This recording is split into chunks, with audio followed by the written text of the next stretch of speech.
Hi friends, మేమైతే కార్తీక మాసంలో ఏకాదశి రోజు అన్నవరం వెళ్ళినాం. ఎందుకంటే అన్నవరంలో సత్యనారాయణ స్వామి వ్రతం చేయించుకోవడానికి ఎర్లీ మార్నింగ్ 4 o'clockకి ట్రైన్ దిగినాం. ఎంత జనాలు అంటే చూడండి, బస్సు అన్నీ నిండిపోయాయి.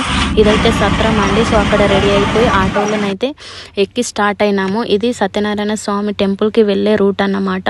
ఆటోలో వెళ్ళొచ్చు, నడుచుకుంటూ కూడా వెళ్ళొచ్చు. ఇక్కడనైతే బైక్ పార్కింగ్, కార్ పార్కింగ్ అవన్నీ చేస్తారు. సో మేము వెళ్తుంటే ఇక్కడ పంప నది అది చేతిలో పట్టుకోండి.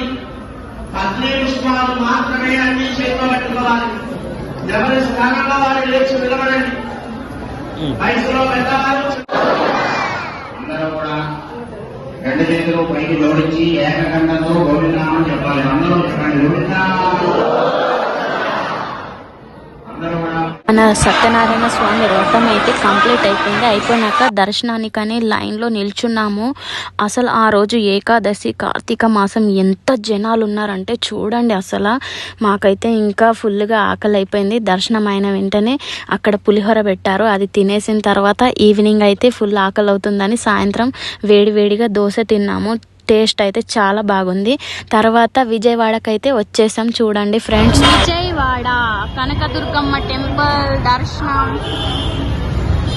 శనివారం ఏకాదశి రోజు అన్నవరంలో వ్రతం చేశాము. ఆదివారం రోజు విజయవాడకు వచ్చేసాము. సండే రోజు కూడా మామూలుగా లేరు జనాలు. సండే ఎర్లీ మార్నింగ్ 11 o'clockకి ఇంకా నాకు ఫుల్ ఆకలి అయిపోయింది.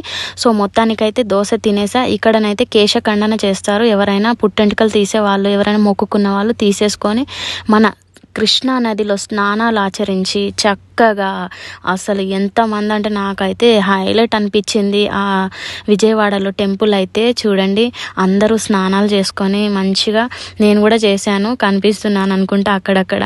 సో తర్వాతనైతే మన కార్తీక మాసం కాబట్టి 365 ఒత్తులు అయితే నేను వెలిగించి మన శ్రీ కృష్ణా నదిలోనైతే వదలడానికి ముట్టించానమాట. ఎందుకంటే అక్కడికి వచ్చినాక కంపల్సరీ అది చేస్తే మనకే మంచిగా ఉంటుంది. సో అందుకని నేనైతే వెలిగించిన తర్వాత అక్కడ నదిలోనైతే వదిలేశాను.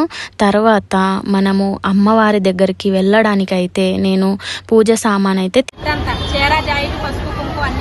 ఓకే, ఇదైతే 50 రూపీసా?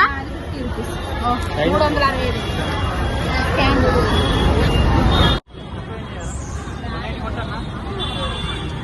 మొత్తానికైతే మనము గాజులు, బొట్టు, కుంకుమ, శారీ, ఇంకా పువ్వులు అన్నీ తీసుకొని మన శ్రీ కనకదుర్గమ్మ తల్లి టెంపుల్కి అయితే స్టార్ట్ అయిపోయాము. ఇక్కడ మనకి ఫ్రీ బస్సెస్ చాలా ఉంటాయి కొండపైనకి వెళ్ళడానికి. మేమైతే అదే బస్సులో వెళ్ళినాం. చూడండి, అమ్మవారి టెంపుల్కి రీచ్ అవ్వబోతున్నాము.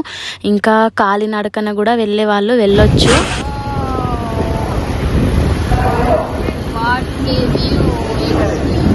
చెప్పాను కదా మనకి బస్సెస్ అవైలబుల్లో ఉంటాయని. చూడండి, ఇవన్నీ ఫ్రీ బస్సులే. మనకేం టెన్షన్ లేకుండా హ్యాపీగా కొండపైనకి వెళ్ళొచ్చు.